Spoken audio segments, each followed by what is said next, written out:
के द्वारा यह अपॉइंटमेंट दिलाया गया। मैं आपको एकदम स्पष्ट बताता हूँ। उसके बाद जैसे जो मुलाकात है, 4 लोगों को मिलने के लिए बुलाया गया। तुरंत तत्काल एसीपी साहब का फोन आया कि तुरंत आइए और मिल लीजिए। हमने कहा हमारे साथ और भी साथी हैं, तो बोले नहीं बस 4 लोगों के बाद हमारी जो महिला साथी और कुछ लोग पहुँचे जिसमें जो लोग थे, हमने सबको बुलवा लिया। काफ़ी लोग जितने अस्थित वो अंदर आए। मंत्री जी से बहुत सौहार्दपूर्ण बात हुई। उन्होंने कहा बेटा मेरी नीयत बहुत साफ़ है, मैं बहुत साफ़ नीयत की औरत हूँ और मैं खुद छात्र नेता रही हूँ और खुद प्रिंसिपल रही हूँ स्कूल की, और आज मैं मंत्री हूँ। मैं आप लोगों की दुविधा को समझती हूँ। एज ए टीचर मैं प्रिंसिपल प्रमुख हूँ, तो आप लोगों को दुविधा को थोड़ा बताया किस तरीके से अभी तक पुरानी नियमावली से परीक्षा होती थी और अचानक से बदलाव किया गया। मैंने ये भी मुद्दा साइलेंट हो जाए, 2022 में साइलेंट हो जाइए भाई, भाई शांत रहो।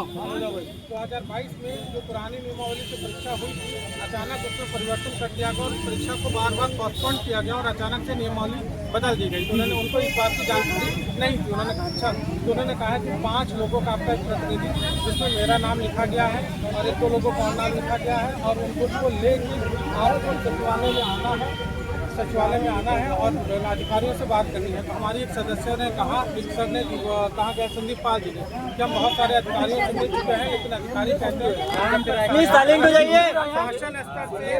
शासन स्तर से आपको सरकार के स्तर से कुछ नहीं मिलेगा, तब तक हम कुछ नहीं कर सकते। तो मैडम ने कहा कि नहीं ठीक है, हम अधिकारियों से सिर्फ एक निष्कर्ष निकालेंगे कि कैसे इन बच्चों की मदद की जा सकती है, क्या पुरानी नियमावली को किया जा सकता है। तो हमने कहा मैम या तो पुरानी नियमावली को आप स्टे कर दीजिए और या तो कोई क्लॉज इसी में जोड़ दीजिए कि एक अंतिम अवसर दिया जाए। तो उन्होंने कहा ठीक है सर, उन्होंने कहा कि ठीक है, हम अधिकारी को बुला के जो तकनीकी है, क्योंकि तकनीकी काम IAS करते हैं, तो बोले हम आपको सचिवालय में बुला रहे हैं, आप आइए और इसी तरीके से बात करिए, अपनी बात इसी तरीके से रखिए कि कैसे करना। और अगर आपके पास कोई सजेशन हो कि कैसे इसको दूर किया जा सकता है तो वही बताइए। तो उसके लिए मैं यहाँ के एजुकेशन के जो सबसे अच्छे वरिष्ठ वकील हैं HGS परिहार, वो मेरे सीनियर हैं, मेरे चाचा के सीनियर हैं, मेरे अंकल हैं, मैं उनसे आज पूरा डिस्कस कर लूँगा कि किस तरीके से इस दुविधा को, क्योंकि IAS है ब्यूरोक्रेसी फंसाएगी कि नहीं हो सकता, तो हमें उसका भी तोड़ रखना है कि वहाँ पे ऐसी कोई बात ना हो कि वो फंसा दे कि नहीं हम नहीं कर सकते मैडम।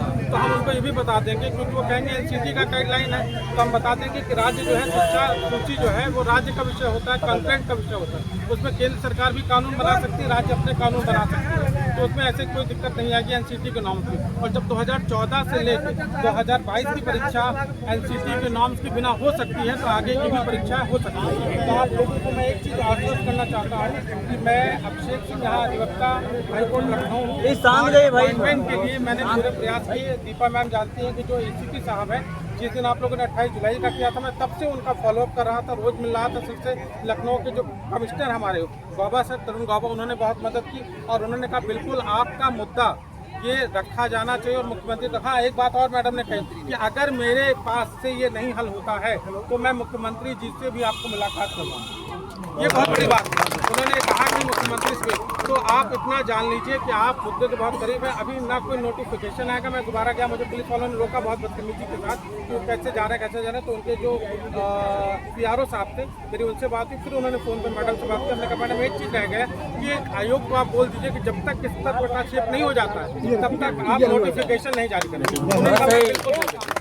मैं बिल्कुल आप विश्वास करिए कि जब तक आपकी चीज़ें पूरी तरीके से नहीं हो जाएगी, जैसे हम लोगों ने UPSC में एक आंदोलन किया था CSAT के लिए, और हम लोगों ने कह दिया था कि जब तक CSAT का हस्तक्षेप नहीं हो जाता, नोटिफिकेशन नहीं जारी हुआ, एग्जाम नहीं होगा तो नहीं हुआ था। तो आप जान लीजिए कि आप बिल्कुल टेंशन न लीजिए। कोई भी दुनिया छोटा मोटा बनाए कि नियमावली लागू हो रही होगी, अगर नोटिफिकेशन आ भी जाता है तो भी आप विचलित मत होइएगा, क्योंकि अब आपके पास सीधे कैबिनेट मंत्री गुलाबो देवी के समक्ष अच्छे से, और मैंने एक वादा किया था, आप लोग मेरा YouTube चैनल देखिएगा, मैंने कहा था ज्ञापन देने वाला काम नहीं करूंगा, मैं one table to table conference करूंगा। जैसे गोलमेज सम्मेलन होता था ना, वैसे बात हुई है। पानी पी के, चाय तो नहीं मिली, मैंने चाय की बात कही थी, लेकिन पानी पिलाया उन्होंने मैडम ने, तो पानी पी के आराम से उनका सरकारी विभाग का पानी पिया है और आराम से हम लोगों को बड़े फोटो सेशन हुई। और उन्होंने हमने रिक्वेस्ट की कि काफ़ी लोग हैं फोटो के लिए बाहर, तो बेचारी बाहर आएंगे, चलो फोटो सेशन भी आपका हो जाए।